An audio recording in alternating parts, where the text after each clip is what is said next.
The title of this video is simply Personhood, and I follow Root's outline here from his chapter.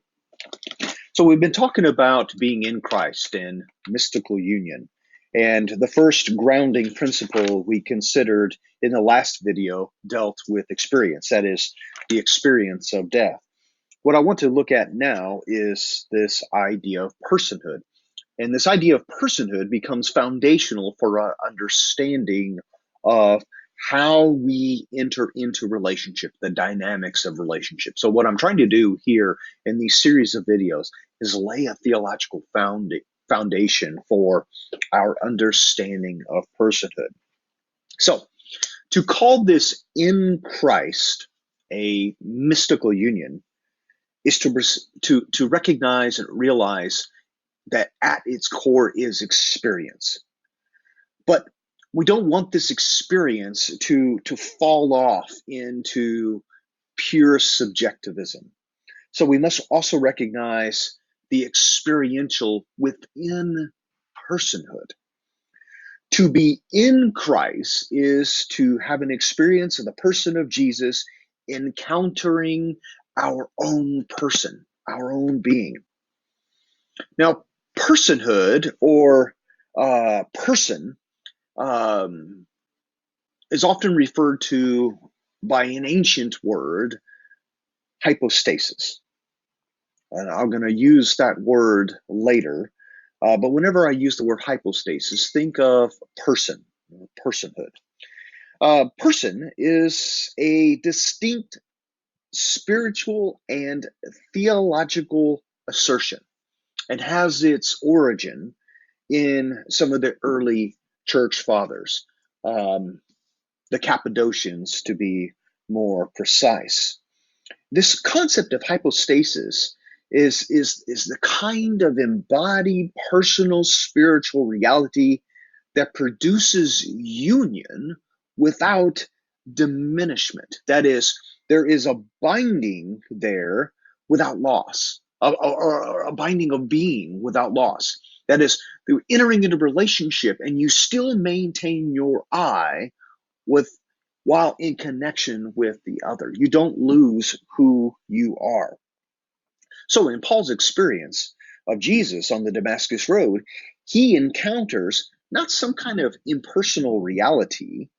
He doesn't encounter some kind of idea that seeks to kind of enshroud him or envelop him, but rather he encounters person. He encounters the hypostatic. Paul does not lose any of his Paulness. Okay, he remains Paul. He remains in possession of his own person while having his person shared in the person of Jesus. It's a mystical union. It's not a generically spiritual reality because it is hypostatic. Now, remember, hypostasis is think of it kind of like a zone where the divine and the human not only intermingle, but more so find a deep union of distinct mutual being. Hypostasis, relational personhood, is the way distinct and even opposed realities are tied or bound, and they come together. To be in Christ, then, is not simply a concept. Paul does not encounter a new idea on the road to Damascus.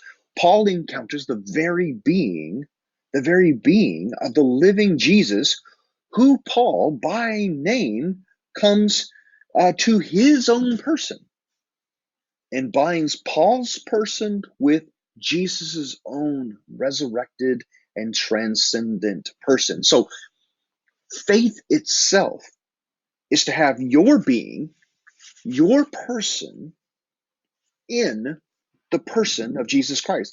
Faith is the experience of sharing in the person of Jesus Christ. So to be in Christ is not to speak of some kind of religious state, but it is to be in the person of Jesus, given back your own person in a communion of other persons who are loved and therefore love one another through the ministry of Jesus's humanity.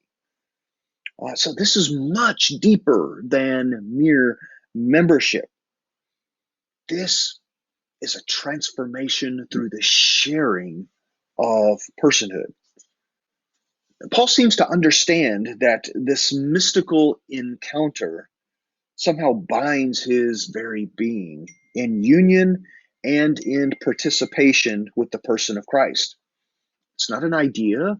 It's not simply a commitment or a level of commitment that Paul meets in that blinding light that day, but the voice of a person that comes to him seeking union.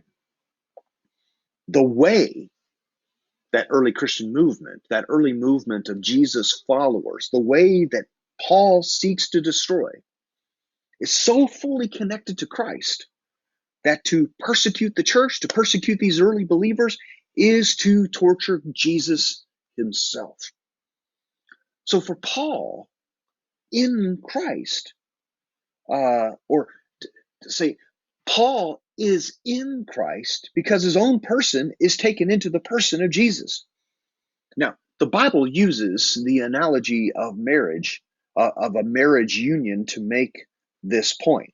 See Revelation 21 and 22. The person share in their person of their spouse. So I'm married to my spouse. My person shares in her person. I remain distinct. I am still Steve. I don't lose my Steve-ness, and my wife doesn't lose her Amy-ness. But nevertheless, our being now has become something else. There is a union. There is a mutuality in this sharing of communion. The exchange of person in and through the relationship creates a new reality of shared life. And even today, we call this realm that is created through the hypostatic relationship of marriage, a marriage. Hope that makes sense. So we experience the transcendence of divine action when we experience our person sharing in the being of others. The incarnation makes personhood forever the entrance into the transcendent encounter of the divine with the human. Jesus' person is the union, that is, the hypostatic union of the divine and the human. Think of Jesus himself. His very being is a hypostatic union of human and divine. And so to have faith is to be loyal and to give fidelity, not to an ideology, not to some mere concept, but to the very person of Jesus, who binds his own life with our lives and thus with others. Therefore, just as faith cannot be disconnected from experience, so too must faith be bound in relational personhood. To have faith is to have an experience of the person of Jesus coming to your own person. If faith is more than just assimilating an idea or giving institutional commitment, then there must be a deeply spiritual dynamic to faith that leads to a transformation of being through participation in the being of others. And in the end, that's what being in Christ means. When we attend a local church, we are participating in the being of others while we participate, while we experience Christ. The being in Christ then enables our full personhood.